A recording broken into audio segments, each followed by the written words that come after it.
जय हिंद दोस्तों। तो पिछली वीडियो में मैंने आपको बताया था वर्ण के बारे में और आज का पार्ट 2 वीडियो है वर्ण के लिए। तो आज अगर आपने वर्ण का पहला वीडियो नहीं देखा है तो प्लेलिस्ट में जा करके देख लीजिए। और आज हम लोग पढ़ेंगे वर्ण का पार्ट 2 और उसमें पढ़ेंगे वर्णों के उच्चारण स्थान। ठीक, क्या पढ़ेंगे? वर्णों के उच्चारण स्थान। आइए जानते हैं डिटेल में क्या होता है। तो मुख के जिस जिस भाग से जिस जिस वर्ण का उच्चारण होता है उसे उस वर्ण का उच्चारण स्थान कहते हैं। फिर सुनिए कि मुख के जिस जिस भाग से, कि मुख मतलब मुंह, मुंह के जिस जिस भाग से जिस जिस वर्ण का उच्चारण होता है उसे उस वर्ण का उच्चारण स्थान कहते हैं। तो वर्ण के उच्चारण स्थान कितने होते हैं? तो 7 होते हैं। कंठ, तालु, मूर्धा, दंत, ओष्ठ, नासिका और जीवामूल। टोटल कितने? 7 हैं। ठीक, और यही सब है वर्णों के उच्चारण स्थान, इसके अलावा और कोई नहीं है। तो हम लोग कैसे समझेंगे? किसी जैसे कि हम बोल रहे हैं अ, तो अ बोल रहे हैं तो आवाज कहाँ से आ रहा है? कंठ से आ रहा है। तो कंठ अ के लिए अ का उच्चारण स्थान कहाँ हो गया? कंठ हो गया। ठीक, तो बहुत सारे जैसे कि अ हो गया, क हो गया, इस तरह से जितने भी वर्ण है ऑटोमेटिक तो याद नहीं रह सकता है। इसके लिए सूत्र आता है, तो हम लोग सूत्र याद रखेंगे और सूत्र के जरिए हम लोग सारे वर्णों को याद रख पाएंगे। और हम लोग अब एक एक करके सूत्र पढ़ते हैं और सूत्र समझिए कि सूत्र के द्वारा आपको याद ही हो जाएगा कि किसका क्या होता है, ज़्यादा याद करने की जरूरत भी नहीं पड़ेगी। जैसे पहला सूत्र है, क्या है कि अकुह विसर्जनीय नाम कंठ। क्या है पहला सूत्र? अकुह विसर्जनीय नाम कंठ।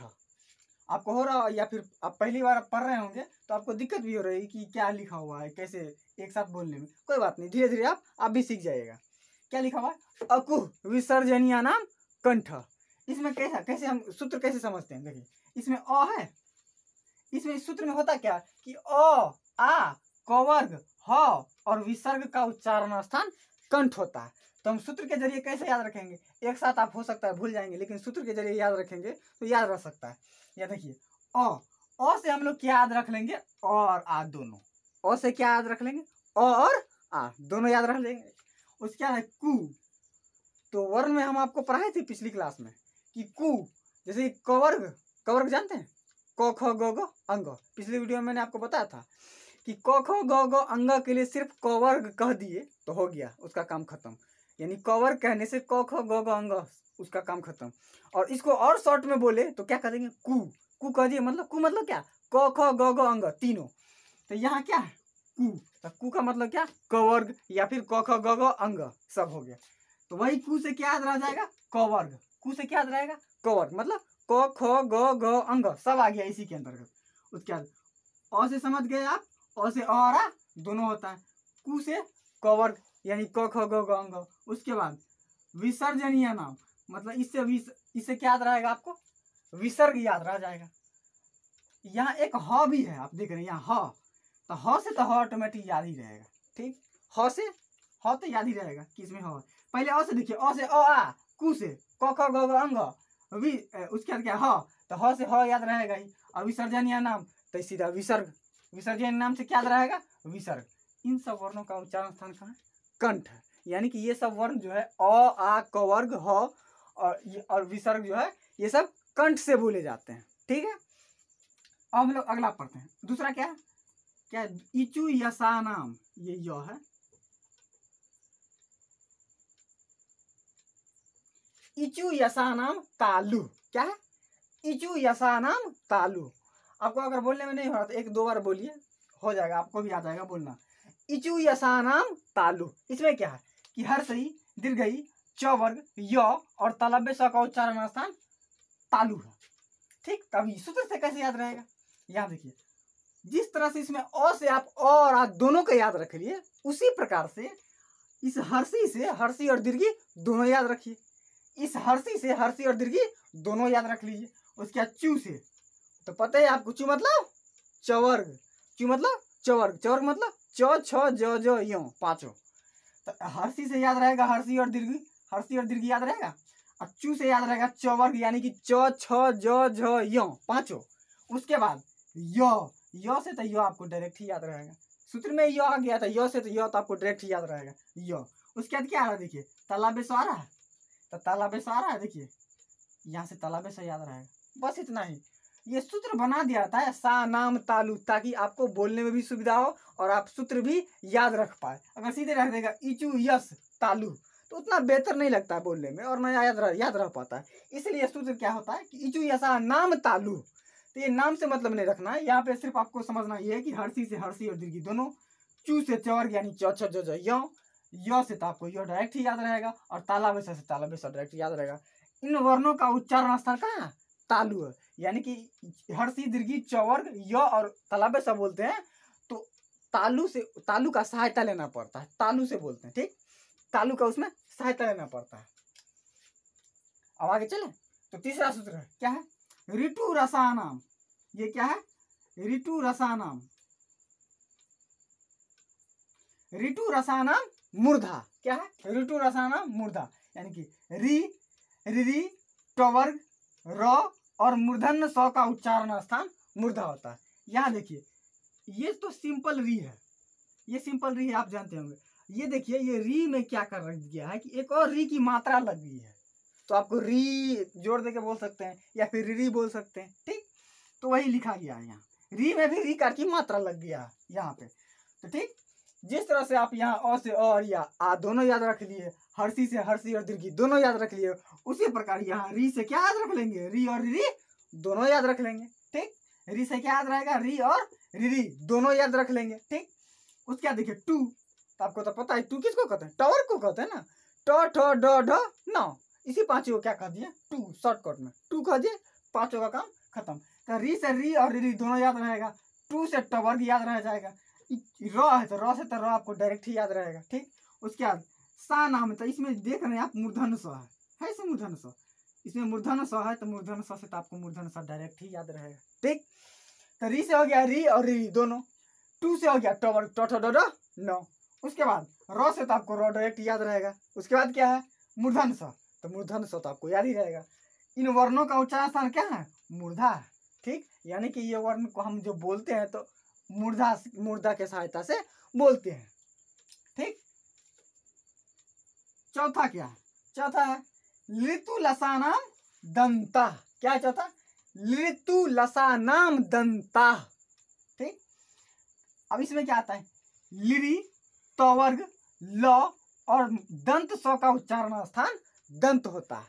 दंत मतलब दांत होता है, कि ये सब वर्ण बोलेंगे तो दांत की सहायता लेना पड़ेगा, ठीक। तो हम लोग सूत्र के जरिए कैसे याद रखेंगे? सूत्र से यहाँ देखिए, लिरी लिरी लिरी, यहाँ देखिए लिरी, लिरी से तो आपको लिरी डायरेक्ट याद रहेगा, ठीक। तू, तो जिस तरह से यहाँ कु से कवर्ग यानी क, चू से चवर्ग, टू से टवर्ग, उसी प्रकार तू से तवर्ग। पिछली वीडियो में मैंने आपको बताया ही था, तू से क्या हो गया? तवर्ग, मतलब क्या? त थ द ध न, पांचों हो गया। उसके बाद लिरी से आपको लिरी याद हो गया, तू से तवर्ग याद हो गया, और उसके बाद देखिए ल आता है, तो ल से आपको ल तो डायरेक्ट याद रह जाएगा, ठीक। उसके बाद दंत स है, तो दंत स से आपको दंत स याद रह जाएगा, क्यों नहीं याद रहेगा? तो लिरी, तवर्ग, ल और दंत स का उच्चारण स्थान दंत होता है, यानी कि दांत होता है। यानी कि ये लिरी, तवर्ग यानी त थ द ध न, ल और दंत स का जब हम बोलते हैं तो इन सब वर्णों को बोलने में दांत का सहायता लेना पड़ता है, ठीक। आप बोल करके भी देखिए, अब बोल के भी चेक कीजिएगा तो आएगा, ठीक। तो हम लोग हर चीज को तो बोल के पता लगाने नहीं जाएंगे। एग्जाम में जैसे कि पूछेगा, क्या कहेगा? लिरी का उच्चारण स्थान कहाँ है, तालाबे स का उच्चारण स्थान क्या है, तो उस टाइम तो सोचने नहीं जाएंगे ना कि मुंह के किस भाग से आवाज आ रहा है। इसलिए हम लोग क्या करते हैं कि सूत्र के जरिए डायरेक्ट याद रखते हैं, ठीक। आप लोग इसको नोट कीजिए, फिर आगे पढ़ाते हैं।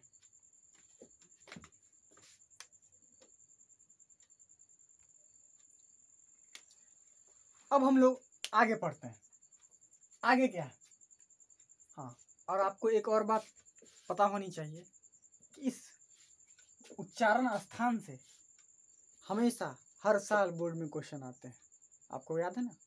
अब देखिए क्वेश्चन में निकाल के हर साल पूछता है इससे, एक दो ऑब्जेक्टिव तो रहना तय है। तो इसलिए आप इसको जैसे तैसे मत पढ़िएगा, अच्छे से पढ़िए, ठीक।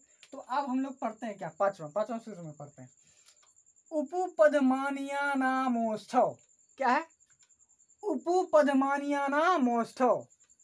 अगर आपको एक साथ नहीं हो रहा पढ़ने में तो यहाँ से आप तोड़ दीजिए थोड़ा सा। उपपदमानीयानाम ओष्ठव, क्या पढ़िए? उपपदमानीयानाम ओष्ठव। ठीक, कोई बात नहीं, धीरे धीरे आप भी सीख जाइएगा। इसमें क्या क्या आता है कि हर्षु दीर्घु पवर्ग और उपधमानीय का उच्चारण स्थान ओष्ठ होता है। ओष्ठ मतलब होठ, लिप्स जिसको कहते हैं वो होता है। इसमें आप उपधमानी, उपधमानी आपको याद है ना, पढ़ाए थे वर्ण में, क्या पढ़ाए थे? ये चिन्ह के साथ अगर प या फ दिख जाए तो इसको क्या कहते हैं? उपधमानीय कहते हैं। ठीक, या तो आपको होगा नहीं, वैसे भी आप रिवाइज करके नहीं आए होंगे, आए हैं तो अच्छी बात है। उपधमानीय कैसे लिखाता है? इस चिन्ह के साथ प या फ लिख देते उसको क्या कहते हैं? उपधमानीय। ठीक, तो क्या उपधमानीय नाम ओष्ठ। इसमें क्या क्या था? हर्षु दीर्घु पवर्ग और उपधमानीय का उच्चारण स्थान ओष्ठ होता है, यानी कि ये सब वर्ण क्या है? ओठ के सहारे से बोला जाता है, ओष्ठ के सहारे से बोला जाता है। अब इसको याद कैसे रखेंगे? सूत्र के द्वारा। देखिए हर्षु है तो जिस तरह से आप उसमें अ से अ आ दोनों याद रखते थे, इचु असाना में हर्षी दीर्घी दोनों याद रख सकते थे, ऋतु असाना मुर्दा में री से री और री दोनों याद रखे थे, उसी प्रकार से इसमें भी याद रख लिए। हर्षु से, इस हर्षु से हर्षु और दोनों, हर्षु और दीर्घु दोनों याद रखिए। क्या है? इस हर्षु से हर्षु और दीर्घु दोनों याद रहेगा। ठीक, उसके बाद क्या है? ऊ, जिस तरह से आया क च ट त प में कैसे याद करते थे? कवर को कु कहते थे, चवर को चू कहते थे, टवर को टू कहते थे, तवर को तू कहते थे, और पवर को पू कहेंगे। मतलब क्या? प फ ब भ म, पांचों हो गया। पू मतलब पवर्ग, पवर्ग मतलब प फ ब भ म। ठीक, तो आपको हर्षु से हर्षु और दीर्घु दोनों याद रहेगा, पू से पवर्ग याद ही रहेगा, प फ ब भ म। उसके बाद क्या है? अब यहाँ देखिए, अब उपधमानी है, उपधमानिया है, तो इससे पवर, पू से पवर क्या देखिए। अब यहाँ क्या? पदमानिया। तो पदमानिया से आप क्या याद रखेंगे? उपधमानिया। ठीक, पदमानिया से आप क्या याद रखिएगा? उपधमानिया, उपधमानिया। ठीक, उपधमानिया किसको कहेंगे? ये इसी को। इस चिन्ह के साथ अगर प दिख जाए या फ दिख जाए तो उसको क्या कहते हैं? उपधमानिय। और इसी के साथ क और ख दिख जाता था तो उसको क्या कहते थे? जीवा मूल्य। ठीक, तो इस तरह से आप इस सूत्र से इसको याद रख लीजिएगा कि हर्षु दीर्घ पवर्ग और उपधमानीय का उच्चारण स्थान क्या होता है? ओष्ठ होता है। छठा क्या? यमंग नना नाम नासिका च। क्या है? यमंग नना नाम नासिका च। आप भी बोलने का प्रयास कीजिएगा, आपको भी बोलना आ जाएगा। क्या है? यमंग नना नाम नासिका च। यहाँ अंग य न म अपने अपने वर्गीय उच्चारण स्थानों के साथ साथ नासिका की सहायता से भी बोली जाती है। यानी कि आप इसमें जैसे कि अकु विसर्जन एवं कंठ, पहला सूत्र में क्या पढ़े थे कि अ आ ह कवर्ग, तो कवर्ग में तो क ख ग घ अंग आ गया, तो अंग का उच्चारण स्थान तो कंठ था। तो आप सोचिएगा कि अंग इसमें भी कैसे आ गया? तो अंग का उच्चारण स्थान कंठ भी होता है और क्या? नासिका भी होता है, दोनों होता है। ठीक, समझ में आ गया कि क्या कहते हैं? ये अंग का उच्चारण स्थान कंठ भी होता है और नासिका दोनों होता है, क्योंकि ये दोनों की सहायता से बोले जाते हैं। ठीक, तो एग्जाम में आपको कोई दोनों में से कोई एक ही ऑप्शन देगा, या तो कहेगा क्या नासिका, या नहीं तो दे देगा कंठ। अगर दोनों दे तो सी ऑप्शन देगा, ये तथा बी दोनों, तो आप सी मार के आइएगा। ठीक, तो यो से आपको याद रहेगा क्या? यो म से याद रहेगा ये वाला म, अंग से तो क्या अंग से आपको अंग याद रहेगा, और टवर ये न से तो आपको ये वाला न याद नहीं रहेगा, ये न टवर ये न से ये न याद। यानी कि पांचों वर्गों के लास्ट वाला है, पांचों वर्ग है ना क च ट त प, उसके लास्ट वाला है कि अंग य न म। इस सब का उच्चारण स्थान कहाँ है? नासिका है। ठीक, और इसका उच्चारण अपने अपने वर्ग में भी है। जैसे कि यहाँ देखिए उपपदमानीय नाम मोस्ट में क्या, जैसे पवर्ग, इसी में देखिए पवर्ग आया, तो पवर्ग में प फ ब म यानी म भी आ गया, तो म तो उसमें भी आ गया, तो म का उच्चारण ओष्ठ भी कहेंगे कि ओष्ठ भी होता है म का उच्चारण, और नासिका वो भी होता है। ठीक, यानी कि ये जी सूत्र में आ गया ना, उसमें तो होगा ही, और साथ ही साथ इसका उच्चारण स्थान नासिका यानी कि नाक भी होगा। समझ में आ गया होगा। ठीक, और अगला क्या है? सातवां, ए दे तो कंठ तालु। क्या है? ए दे तो कंठ तालु। ठीक, ए दे तो कंठ तालु, इसमें क्या आता है? ए और ऐ का उच्चारण स्थान कंठ और तालु होता है। इसमें क्या, ये तो आपको डायरेक्ट ही याद रह जाएगा। ए और ऐ का उच्चारण स्थान कंठ और तालु होता है, दोनों कंठ और तालु दोनों। ऐसा नहीं कि सिर्फ कंठ मार के आ जाएगा, कंठ और तालु दोनों वाला ऑप्शन जो होगा उसमें मार के आइएगा। ठीक, नवा क्या, सॉरी आठवां क्या? ओ दौतो कंठोष्ठम। क्या है? ओ दौतो कंठोष्ठम, यानी कि ओ और औ का उच्चारण स्थान कंठ और ओष्ठ दोनों होता है।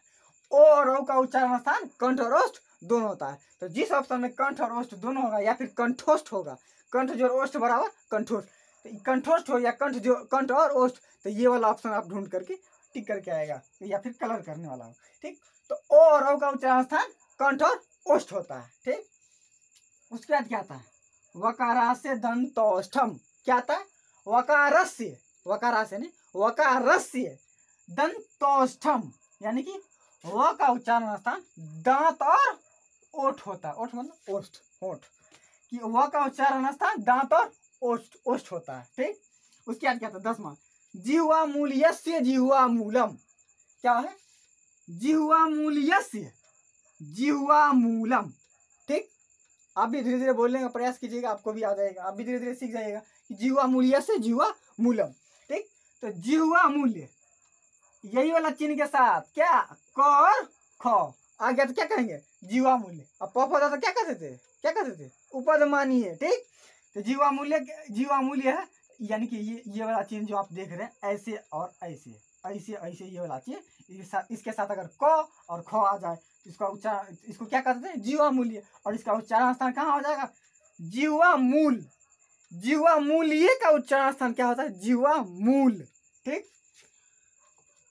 तो उम्मीद है कि आपको सारी चीज़ समझ में आ गई होंगी। ठीक, हो सकता है कि आपको पता ना हो कि सोच रहे होंगे कि जिह्वा मूल्य मुंह में कहाँ पर आया है, और आप ये भी सोच रहे हो मूर्धा किसको कहेंगे, तालु किसको कहेंगे। ठीक, तो अगर आपको ये पता है तो अच्छी बात है, अगर आपको नहीं भी पता है तो मैं किसी दूसरे वीडियो में मैं आपको पिक्चर के साथ बता दूंगा कि कहाँ पर क्या होता है। यहाँ पर विदाउट पिक्चर बताऊंगा तो आप समझ भी नहीं पाएंगे कि हम कहाँ पे बता रहे हैं। ठीक, तो पिक्चर के साथ अच्छा रहेगा। ठीक, उम्मीद करता हूँ आपको सभी चीज़ें अच्छे से समझ में आई होंगी। मिलेंगे नेक्स्ट वीडियो में, तब तक के लिए जय हिंद।